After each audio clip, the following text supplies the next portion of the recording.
Welcome to Telangana capital news. ముందుగా headlines చూద్దాం. 66,000 మంది భారతీయులకు అమెరికా పౌరసత్వం.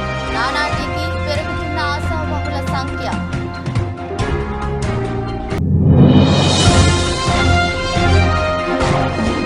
కాంగ్రెస్ కు ఓటేస్తే ప్రజల ఆస్తులు, భూములు, బంగారాన్ని ముస్లింలకు వంచేస్తారు.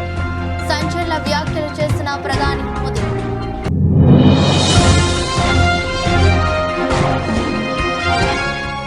మరణం ఇలా కూడా ఉంటుందా? నెట్టింట వైరల్ అవుతున్న వీడియో.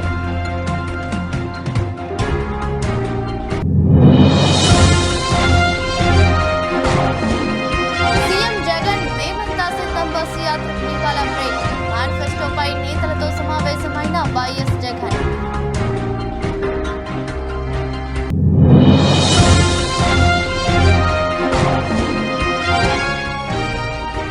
ఒంటిమిట్టలో ఇవాళ సీతారాముల కళ్యాణం. ప్రత్యేక ఏర్పాట్లు చేసిన టీటీడీ.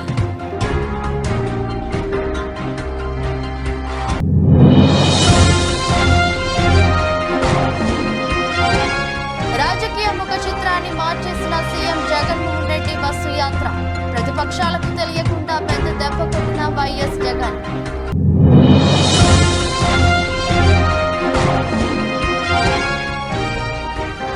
ఏపీలో 10వ తరగతి పరీక్షా ఫలితాలు విడుదల. పై చేయి సాధించిన బాలికలు.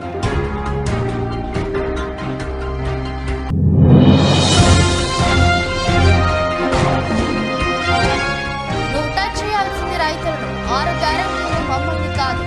సీఎం రేవంత్ రెడ్డిపై Harish Rao fire.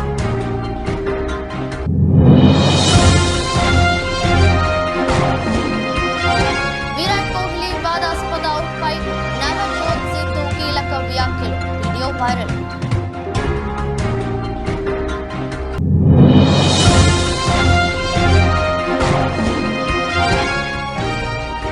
Young look లో బిగ్ హిట్. అదిరిపోయే సర్ప్రైజ్ ఇచ్చిన కల్కి టీం.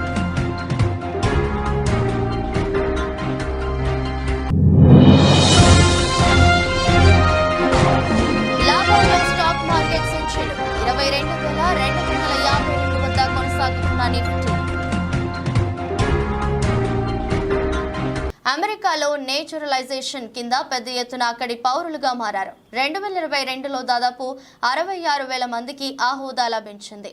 మెక్సికన్లు అత్యధిక మంది సహజీకృత పౌరసత్వం పొందారు. తర్వాత స్థానంలో భారత్ నిలిచింది. అమెరికా పౌరసత్వం పొందుతున్న వారిలో భారతీయులు 2వ స్థానంలో నిలిచారు.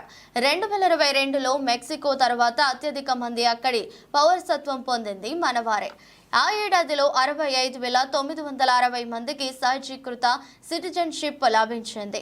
అమెరికాలో 2022 నాటికి 4.6 కోట్ల మంది విదేశీయులు నివసిస్తున్నారు. 33.3 కోట్ల అగ్రరాజ్య జనాభాలో ఇది 14% సమానం. వీరిలో 2.45 కోట్ల మంది తమని తాము సహజీకృత పౌరులుగా పేర్కొన్నారు. మొత్తంగా ఆ ఏడాదిలో 9,69,380 మంది ఈ పద్ధతిలో అమెరికా పౌరులుగా మారారని స్వతంత్ర కాంగ్రెషనల్ రీసెర్చ్ సర్వీస్ నివేదిక వెల్లడించింది. 2022లో 1,28,878 మంది మెక్సికన్లు అమెరికన్ పౌరులుగా మారారు. తర్వాత ఇండియా, ఫిలిప్పీన్స్, క్యూబ్ తదితర దేశాలు, డొమినికన్ రిపబ్లిక్, వియత్నాం, చైనా ఉన్నాయి. అయితే భారత్లో పుట్టి అమెరికాలో ఉంటున్న వారిలో దాదాపు 42% మందికి అక్కడి పౌరసత్వం పొందే అర్హత లేదని సిఆర్ఎస్ నివేదిక తెలిపింది. 2023 నాటికి గ్రీన్ కార్డు లేదా లీగల్ పర్మనెంట్ రెసిడెన్సీ ఉన్న 2,90,000 మంది భారతీయులు సహజీకృత పౌరసత్వం పొందే అవకాశం ఉందని పేర్కొంది. సహజీకృత పౌరసత్వం కోసం వచ్చే దరఖాస్తుల సంఖ్య 2023 ముగిసే నాటికి 4,08,000 ఉన్నట్లుగా సిఆర్ఎస్ నివేదిక తెలిపింది. 2023లో కొత్తగా 8,23,702 మంది ఎల్పిఆర్ ఉన్నవారు నేచురలైజేషన్ కింద పౌరసత్వం కోసం దరఖాస్తు చేసుకున్నారు. దాదాపు 90 లక్షల మందికి వరకు దానికి అర్హత ఉన్నప్పటికీ చాలా తక్కువ సంఖ్యలో అప్లికేషన్లను వచ్చాయని నివేదిక తెలిపింది. అమెరికా సహజీకృత పౌరసత్వం ఇచ్చేందుకు అనేక అంశాలను పరిగణలోకి తీసుకుంటారు. జన్మించిన దేశంతో పాటు కనీసం 5 ఏళ్ల పాటు ఎల్పిఆర్లు అయి ఉండాలి. Honduras, Guatemala, Venezuela, Mexico, El Salvador, Brazil వారికి తక్కువ ప్రాధాన్యం ఉంటుందని, Vietnam, Philippines, Russia, Jamaica, Pakistan వారికి అధిక ప్రాధాన్యం ఇస్తారు.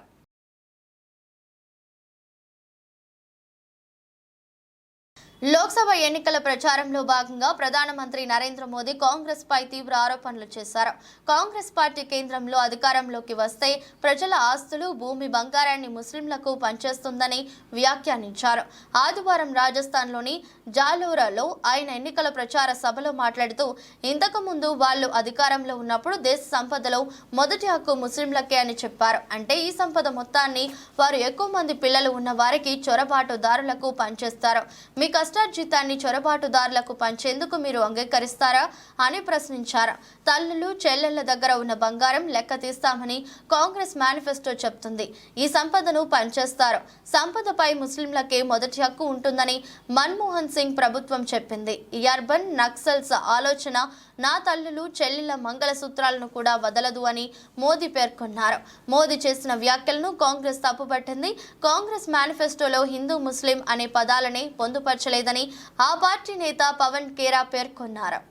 अब जो कांग्रेस बची है उसके पास ना देश हित में नीतियां हैं और ना ही राष्ट्र निर्माण का विजन।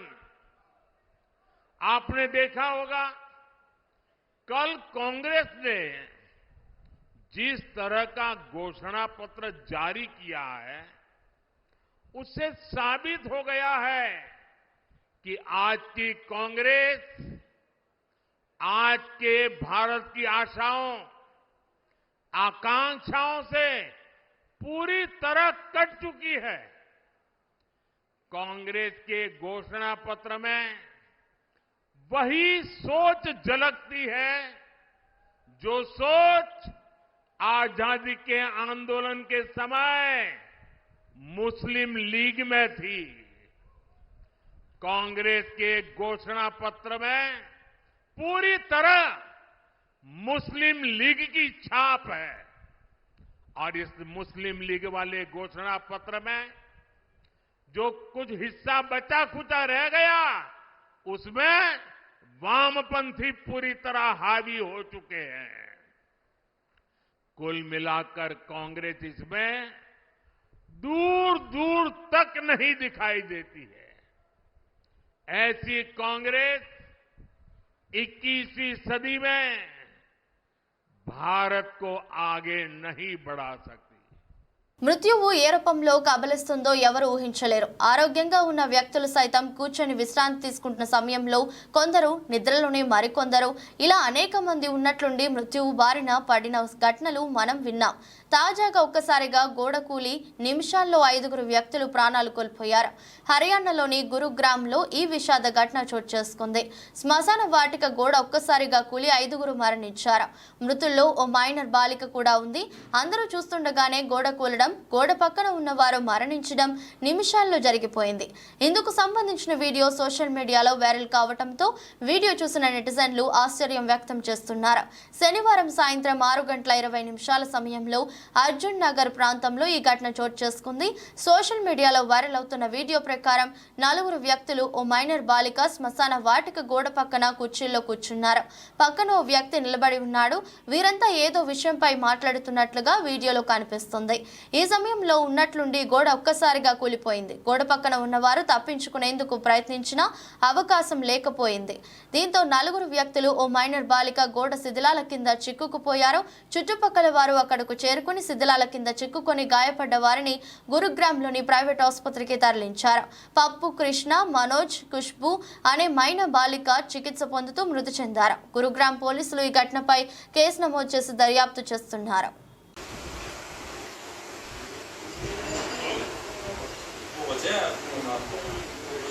రెండోసారి అధికారమే లక్ష్యంగా ఏపీలో వైఎస్ జగన్మోహన్ రెడ్డి ప్రతిష్టాత్మకంగా చేపట్టిన బస్సు యాత్ర రాష్ట్ర రాజకీయ ముఖ చిత్రాన్ని మార్చేసింది. పరదాల వీరుడు అంటూ విపక్షాలు చేసిన విమర్శలకు బస్సు యాత్రతో సమాధానం చెప్పేశారు వైఎస్ జగన్.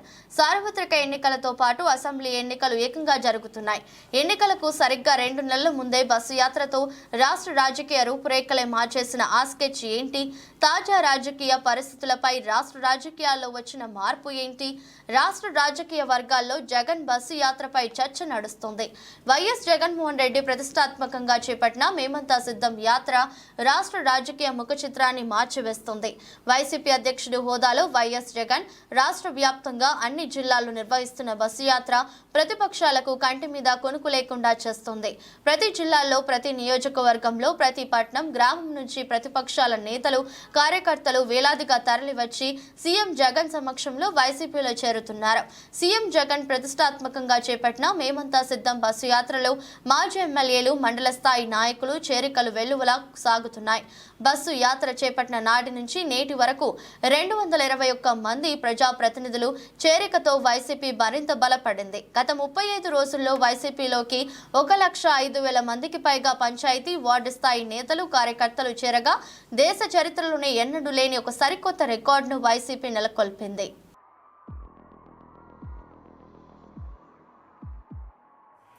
వైఎస్ఆర్ జిల్లా ఒంటిమిట్టలో ఇవాళ దివ్య స్వరూపుడు, సద్గుణ సంపన్నుడు, శ్రీరాముడు నారి శిరోమణి సీతాదేవుల కళ్యాణం అంగరంగ వైభవంగా జరగనుంది. సాయంత్రం 6:30 నుంచి ప్రారంభం కానున్న స్వామివారి కళ్యాణంను వీక్షించేందుకు భారీ సంఖ్యలో భక్తులు తరలి రానున్నారు. భక్తులకు ఎలాంటి ఇబ్బందులు తలెత్తకుండా తిరుమల తిరుపతి దేవస్థానం, జిల్లా అధికారుల సమన్వయంతో ప్రత్యేక ఏర్పాట్లు చేశారు. భక్తులకు అన్నప్రసాదం, తాగునీరు, మజ్జిగ అందించనున్నారు. వేసవి కాలంను దృష్టిలో ఉంచుకొని గ్యాలరీలలో ఎయిర్ కూలర్లు, స్వామివారి కళ్యాణాన్ని వీక్షించేందుకు LED స్క్రీన్లు ఏర్పాటు చేశారు. సార్వత్రిక ఎన్నికల ప్రవర్తన నియమావళి అమలులో ఉండటంతో సీతారాముల కళ్యాణోత్సవానికి సీఎం జగన్ హాజరు కావడం లేదు.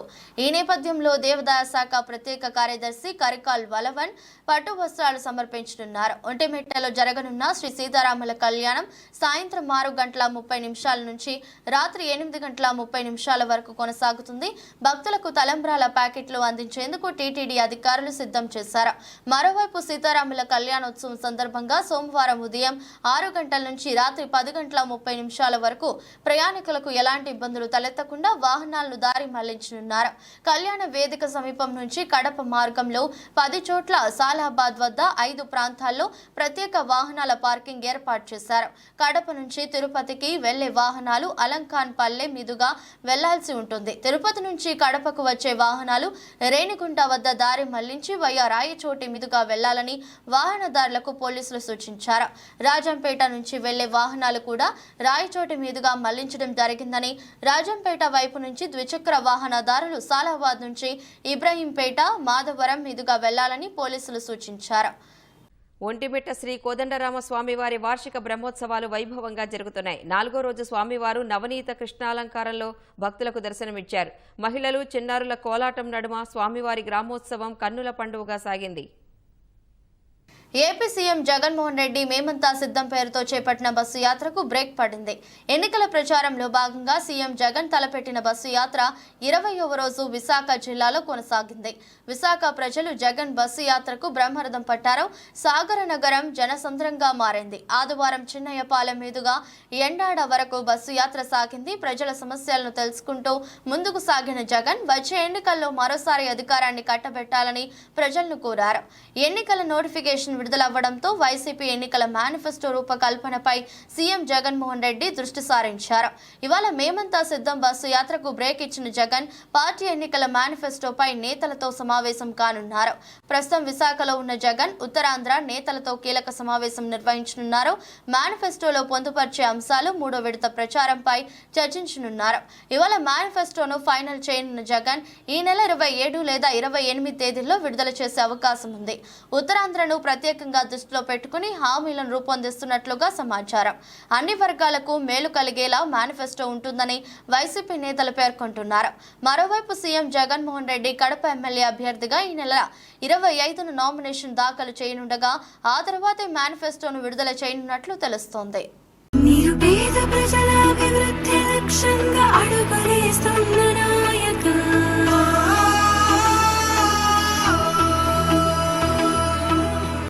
ఏపీలో 10వ తరగతి ఫలితాలు విడుదలయ్యాయి. విజయవాడలో పాఠశాల విద్యాశాఖ commissioner S Suresh Kumar 2023-24 10th ఫలితాలను విడుదల చేశారు. రాష్ట్ర వ్యాప్తంగా రెగ్యులర్ విద్యార్థులు 6,16,617 మందిలో 5,34,574 మంది ఉత్తీర్ణత సాధించారని సురేష్ కుమార్ తెలిపారు. రాష్ట్ర వ్యాప్తంగా బాలురు 84.32%, బాలికలు 89.17% ఉత్తీర్ణ సాధించారని, ఏ ఏడాది బాలికలే అధిక సంఖ్యలో ఉత్తీర్ణత సాధించారని అన్నారు. అదేవిధంగా 11,645 పాఠశాలల నుంచి పరీక్షలు రాశారు. 2,803 పాఠశాలల్లో 100% విద్యార్థులు ఉత్తీర్ణత సాధించారు. 17 పాఠశాలల్లో ఒక్క విద్యార్థి కూడా పాస్ కాలేదని సురేష్ కుమార్ తెలిపారు. మొదటి స్థానంలో పార్వతీపురం మన్యం జిల్లా నిలవగా, చివరి స్థానంలో కర్నూలు జిల్లా నిలిచింది. పార్వతీపురం మన్యం జిల్లా 96.37% మంది విద్యార్థులు ఉత్తీర్ణత సాధించగా, కర్నూలు జిల్లాలో 62.47% మంది విద్యార్థులు మాత్రమే ఉత్తీర్ణతతో చివరి స్థానంలో నిలిచింది. ఫెయిల్ అయిన విద్యార్థుల కోసం అడ్వాన్స్ సప్లిమెంటరీ పరీక్షలు మే 24 నుంచి జూన్ 3వ తేదీ వరకు నిర్వహించడం జరుగుతుందని ఎస్ సురేష్ కుమార్ తెలిపారు. రేపటి నుంచి అడ్వాన్స్ సప్లిమెంటరీ పరీక్షలకు అప్లై చేసుకునేందుకు అవకాశం ఉంటుందని చెప్పారు. రీవాల్యుయేషన్, రీకౌంటింగ్ కోసం రేపటి నుంచి ఆన్లైన్లోనే మాత్రమే అప్లికేషన్ తీసుకోవడం జరుగుతుంది. అది కూడా స్కూల్ హెడ్ మాస్టర్స్ ఆధ్వర్యంలోనే అప్లికేషన్ చేసుకునే అవకాశం ఉంటుందని సురేష్ కుమార్ తెలిపారు. ఇంపార్టెంట్ మైల్ స్టోన్ గా ఉంటుంది. సో కాబట్టి ఈ పరీక్ష కోసం చాలా పగడ్బందీగా ప్రిపరేషన్ జరుగుతుంది.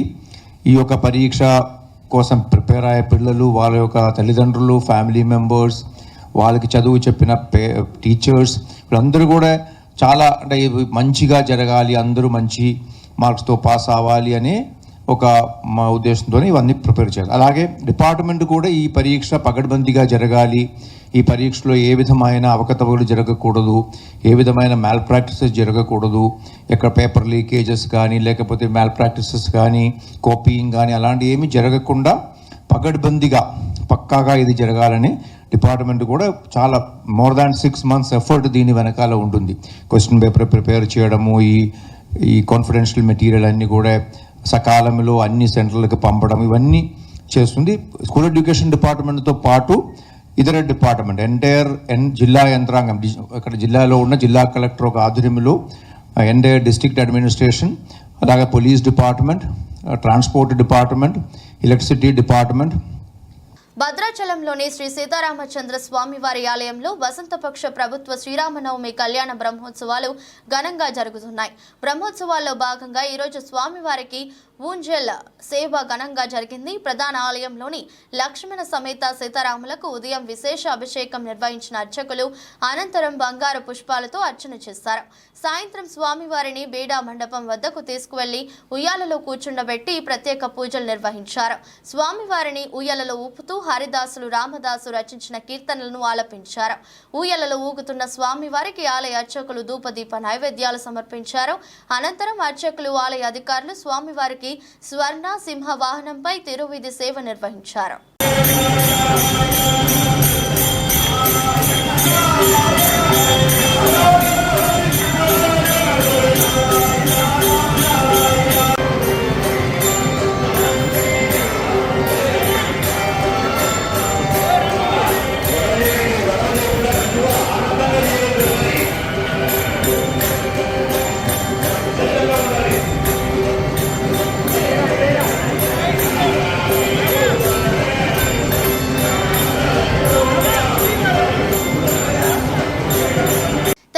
సీఎం రేవంత్ రెడ్డి కాయకోరుకుడు మాటలు తప్పి ఏమీ లేదని మాజీ మంత్రి హరీష్ రావు తీవ్ర స్థాయిలో మండిపడ్డారు. మెదక్లోని బీఆర్ఎస్ పార్టీ కార్యాలయంలో మీడియా సమావేశాన్ని ఏర్పాటు చేశారు. ఈ సందర్భంగా ఆయన మాట్లాడుతూ, నువ్వు టచ్ చేయాల్సినది రైతులను, 6 గ్యారెంటీలను, మా నాయకులను, కార్యకర్తలను కాదు. ముందుగా ప్రజలకు ఇచ్చిన 6 గ్యారెంటీలు అమలు చేయాలని డిమాండ్ చేశారు. అసెంబ్లీ ఎన్నికలలో ఇన్ని హామీలు ఎక్కడా అంటూ ప్రశ్నించారు. రాష్ట్రంలో 60 లక్షల మంది రైతులకు క్షమాపణ చెప్పాల్సిందిగా సీఎం రేవంత్ ను హరీష్ రావు డిమాండ్ చేశారు. వెంకట్రామరెడ్డి పటాన్చేరులో ఓటు వేయడమే కాదు 20 ఏళ్లు సేవ చేశాడని అన్నారు. రేవంత్ రెడ్డిని ఎంపీ ఎన్నికలలో ఓడగొట్టి అహంకారం దించాలన్నారు. గాలిలో తేలియాడుతున్న కాంగ్రెస్ పార్టీని కిందకి దించాలని చెప్పారు. ఇక్కడ బేసికల్లీ ఇంకా అప్పుడప్పుడు ఏమంటాడు, నేను అందరినీ తొక్కుకుంటా ఈ దాకా వచ్చిన, తొక్కిన నేను అందరిని తొక్కుకుంటా నేను ఈ స్థాయికి వచ్చినా అని మాట్లాడుతుంటాడు రేవంత్ రెడ్డి గారు. తొక్కినావు, ఎవరు తొక్కినావు? తెలుగుదేశం పార్టీలో ఉంటే నీ సొంత పార్టీ తెలుగుదేశం నాయకులను దొక్కినావు. కాంగ్రెస్ పార్టీలో ఉంటే ఇలా కాంగ్రెస్ నాయకులను దొక్కినావు. జెండా మోసి 40 ఏళ్ల నుంచి పార్టీలు ఉన్న వాళ్ళని దొక్కినావు. నీ నైజం సొంత మనుషులను దొక్కుతావు. నీ కోసం, నీ పదవి కోసం, నీ కుర్చీ కోసం తెలుగుదేశంలో ఉంటే తెలుగుదేశం నాయకులను దొక్కినావు. కాంగ్రెస్ లో ఉంటే ఒరిజినల్ కాంగ్రెస్ వాళ్ళని దొక్కుతున్నావు. నువ్వు ఇలా అన్ని అబద్ధాలే కదా. నువ్వేమన్నా ప్రజాపాలన అన్నావు. ప్రజాపాలన అని ముఖ్యమంత్రి ప్రతిరోజు ప్రజల్ని కలుస్తాడు, కేసీఆర్ ప్రజల్ని కలుస్తలేడు అని ఒక అబద్ధాలు ప్రచారం చేసినావు. ఏం జరిగింది? ప్రజాపాలన ఒక్కటే నాడు కలిసిండు. ముఖ్యమంత్రి అయినాక తెల్లారి ఒక్కటే రోజు ప్రజల్ని కలిసిండు. తెల్లారి నుంచి మళ్ళా కలిస్తే ఒట్టు. ప్రజాపాలన ఉన్నదా రాష్ట్రంలో? చివరికి నీ పరిస్థితి ఏంటంటే, నీ పార్టీ నాయకుడు వి హనుమంతరావు నాకు రేవంత్ రెడ్డి అపాయింట్మెంట్ ఇస్తలేడు 4 సార్లు ప్రెస్ మీట్ పెట్టాడు. 15 రోజుల నుంచి నేను అడుగుతున్నా, నాకు అపాయింట్మెంట్ ఇస్తలేడని నీ కాంగ్రెస్ పార్టీ మాజీ మంత్రి మోత్కుపల్లి నరసింహులు ప్రెస్ మీట్ పెట్టిండు. ప్రజలను కలుసుడు దేవుడేరు కానీ కాంగ్రెస్ పార్టీ సీనియర్ నాయకులకే నీ అపాయింట్మెంట్ దొరకలేదు. అంటే నీ ఎంత జూటే బాజీ మాటలు. ఏం చెప్పినావు ఆ రోజు? నువ్వు ప్రజాపాలన, రోజు ప్రజల్ని కలుస్తాను, ప్రజల్ని ఎడగలుగుతున్నాను, ప్రజల్ని కలుతలేవు. చివరికి నీ కాంగ్రెస్ పార్టీ సీనియర్ నాయకులకు కూడా నీ అపాయింట్మెంట్ దొరకలేదని ప్రెస్ మీట్లు పెట్టి బహిరంగంగా చెప్తున్నారు వాళ్ళు. నేను చెప్తలేను, వి హనుమంతరావే చెప్పిండు, మోత్కుపల్లి నరసింహులే చెప్పిండు. చాలా మంది కాంగ్రెస్ పార్టీ సీనియర్ నాయకులు ముఖ్యమంత్రి అపాయింట్మెంట్ మాకు దొరకలేదు అని బహిరంగ వేదికల మీద చెప్తున్నారు. ఇది నీ పరిస్థితి. ఐపీఎల్ 2024 సీజన్లో భాగంగా Kolkata night riders royal Challengers Bengaluru జట్ల మధ్య ఈడెన్ గార్డెన్స్ వేదికగా మ్యాచ్ జరిగింది. ఈ మ్యాచ్లో విరాట్ కోహ్లీ అవుట్ వివాదంగా మారింది. నో బాల్ విషయంలో అంపైర్తో కోహ్లీ వాగ్వాదానికి దిగారు. ఇందుకు సంబంధించిన వీడియో సోషల్ మీడియాలో వైరల్ అవుతుంది. ఈ విషయంపై భారత మాజీ బ్యాటర్ వ్యాఖ్యాత నవజోత్ సింగ్ సిద్ధు తన అభిప్రాయాన్ని వ్యక్తం చేశారు. తన ఛాతీని కొట్టి నాట్అవుట్ అని చెప్తా అంటూ సిద్ధు తెలిపాడు. బంతి బ్యాట్ కు తగిలినప్పుడు అది సుమారు 1.5 అడుగుల ఎత్తులో ఉందని చెప్పాడు. ఆర్సీబీ వర్సెస్ కేకేఆర్ మ్యాచ్ లో విరాట్ కోహ్లీ అవుట్ అయిన తీరు వివాదంకు దారితీసింది. KKR bowler Harshit Rana bowling చేస్తున్నాడు. ఓవర్ తొలి బంతికే ఫుల్ టాస్ బౌల్ చేశాడు. కోహ్లీ బ్యాట్ కు తలకడంతో బంతి గాలిలోకి దూసుకెళ్లింది. హర్షిత్ క్యాచ్ తీసుకున్నాడు. అయితే అది నో బాల్ అని భావించిన కోహ్లీ వెంటనే డిఆర్ఎస్ కోరాడు. కానీ థర్డ్ అంపైర్ రీప్లేలో చూసిన తర్వాత కోహ్లీ క్రీజు బయట ఉన్నాడని, బంతి నడుం కంటే తక్కువ ఎత్తులోనే వచ్చిందని అవుట్ ఇచ్చాడు. నేలపై నుంచి కోహ్లీ నడుం ఎత్తు 1.04 మీటర్లు కాగా అతను ఆడినప్పుడు బంతి 0.92 మీటర్ల ఎత్తులోనే ఉందని సాంకేతిక సాయంతో అంపైర్ నిర్ణయించాడు. वो 1.5 फुट ऊपर है और क्रीज 1 इंच बाहर है. आपका मतलब है कि 1 फुट जाते जाते वो 2 फुट डिप कर दी, 1 फुट ऐसे जाते हुए 6 ट्रैवल आउट कर दी, वो 2 फुट डिप कर दी. Benefit of doubt must go to batsman. और हमारे टाइम से लेके, चाहे मैं पार्लियामेंट में था, चाहे मैं इस गेम को खेलते 30 साल हो गए, laws change for the betterment. Laws are made to better a game. Change is not necessarily progress. Change for the betterment is progress. तो मुझे लगता है कि इस लॉ को ध्यान से चिंतन करना चाहिए इसके ऊपर, और इस लॉ को बदलना चाहिए. फिर कह रहा हूं, टिका के कह रहा हूं, बेनिफिट ऑफ डाउट कोहली को जाना चाहिए था. He was not out. Prabhas fans ఎంతో ఆతృతగా ఎదురుచూస్తున్న కల్కి 2892 ఏడి సినిమా నుంచి అదిరిపోయే అప్డేట్ వచ్చింది. ఈ సినిమాలో బిగ్ బి అమితాబ్ బచ్చన్ పాత్రను పరిచయం చేస్తూ ఒక టీజర్ ను వదిలింది. ఐపీఎల్ మ్యాచ్ సందర్భంగా స్టార్ స్పోర్ట్స్ ఛానల్లో ఈ టీజర్ ను ప్రసారం చేసింది. అందులో యంగ్ లుక్ లో అమితాబ్ కనిపించడం ఫ్యాన్స్ ను సర్ప్రైజ్ చేసింది. ఈ టీజర్ లో ముసుగుతో ధ్యానం చేస్తున్న అమితాబ్ బచ్చన్ దగ్గరకు వచ్చిన ఓ బాలుడు, నువ్వు చనిపోవా, నువ్వు దేవుడివా, అసలు నువ్వు ఎవరు అని అడుగుతారు. అప్పుడు తన ముసుగును తొలగించిన అమితాబ్ ద్రోణాచార్యుడిని కుమారుడు అశ్వత్థామను అని తన గురించి పరిచయం చేసుకుంటాడు. ఈ సమయంలో ఫ్లాష్ బ్యాక్ కు సంబంధించి కొన్ని విజువల్స్ ను చూపించారు. అందులో అమితాబ్ బచ్చన్ యంగ్ లుక్ కూడా ఉండటం అందరినీ సర్ప్రైజ్ చేసింది.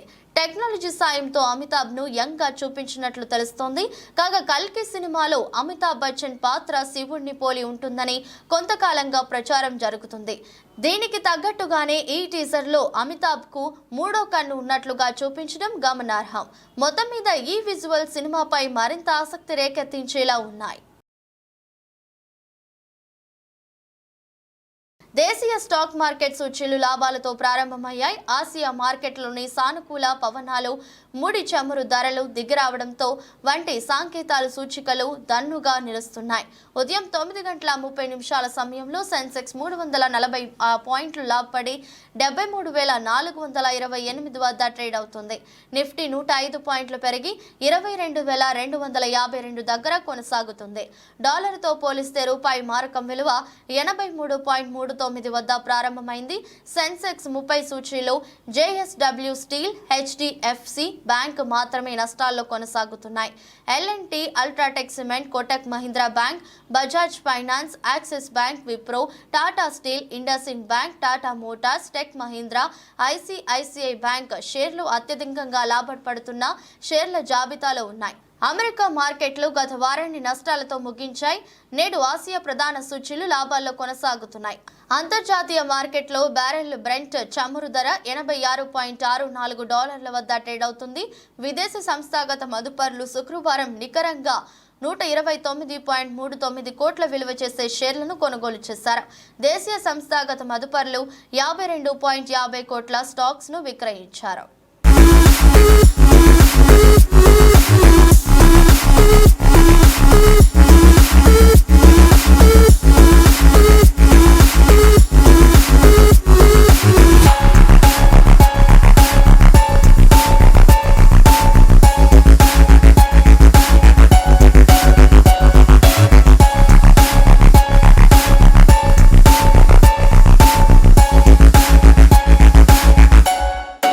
వార్తలు ముగించే ముందు మరోసారి హెడ్లైన్స్. 66,000 మంది భారతీయులకు అమెరికా పౌరసత్వం. నానాటికి పెరుగుతున్న ఆశావహుల సంఖ్య.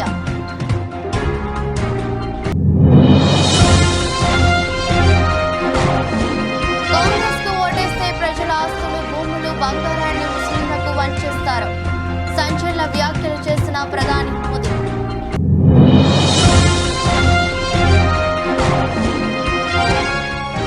మరణం ఇలా కూడా ఉంటుందా?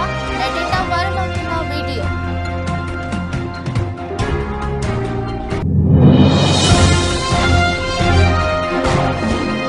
సీఎం జగన్ మేమంతా సిద్ధం బస్సు యాత్రకు ఇవాళ బ్రేక్. మేనిఫెస్టోపై నేతలతో సమావేశమైన వైఎస్ జగన్.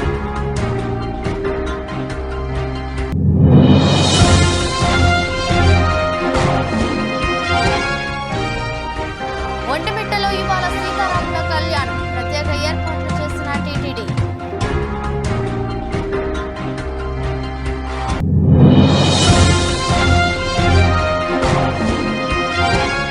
రాజకీయ ముఖ చిత్రాన్ని మార్చేసిన సీఎం జగన్మోహన్ రెడ్డి బస్సు యాత్ర. ప్రతిపక్షాలకు తెలియకుండా పెద్ద దెబ్బ కొట్టిన వైఎస్ జగన్.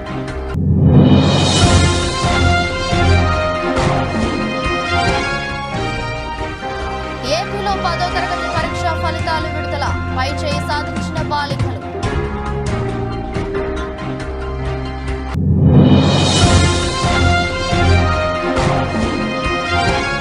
నువ్వు టచ్ చేయాల్సింది రైతులను. 6 గ్యారెంటీలు మమ్మల్ని కాదు. సీఎం రేవంత్ రెడ్డిపై Harish Rao fire.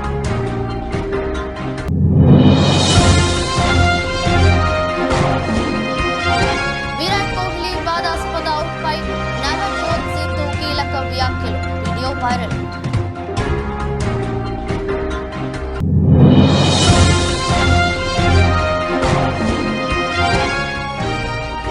Young look లో బిగ్ బి. అదిరిపోయే సర్ప్రైజ్ ఇచ్చిన కల్కి టీం.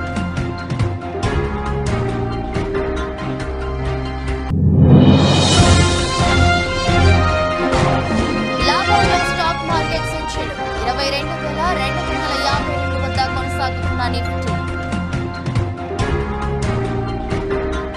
ఇది రోజు బులెటిన్ మరో బులెటిన్లో మళ్ళీ కలుద్దాం. అంతవరకు సెలవు, నమస్కారం.